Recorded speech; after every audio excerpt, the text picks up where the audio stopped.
Bonjour à tous et bienvenue pour la présentation du Star Wars Insider numéro 10.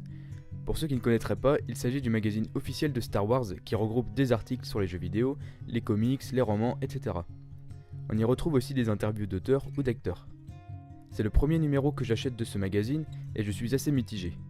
Je trouve que pas mal d'articles sont pas très intéressants mais au contraire d'autres sont très bons.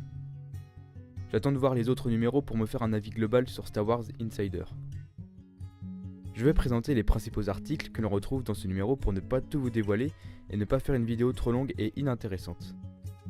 On commence par une biographie de Kenny Baker, acteur de R2D2 d'Un Nouvel Espoir jusqu'à la Revanche des Sith, décédé l'an dernier. Des créations de fans ont été affichées dans 2 pages. On peut y voir un dessin, une maquette, des cosplays et des tatouages.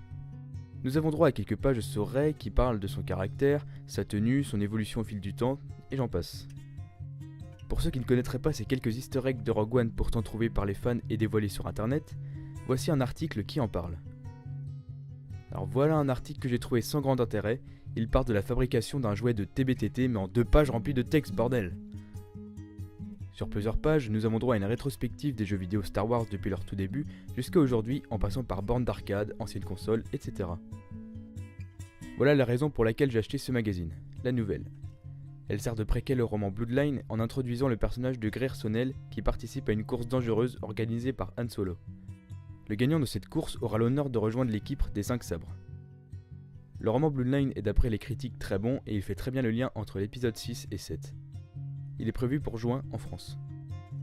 Vous retrouverez à plusieurs endroits dans ce magazine des interviews de différents acteurs d'Un Nouvel Espoir, d'auteurs du roman Les Seigneurs des Sith et du comics Han Solo sorti récemment et bien d'autres encore. J'espère que cette présentation vous a plu et si vous avez déjà lu ce magazine, n'hésitez surtout pas à me dire ce que vous en avez pensé. Et sur ce, je vous dis à la prochaine.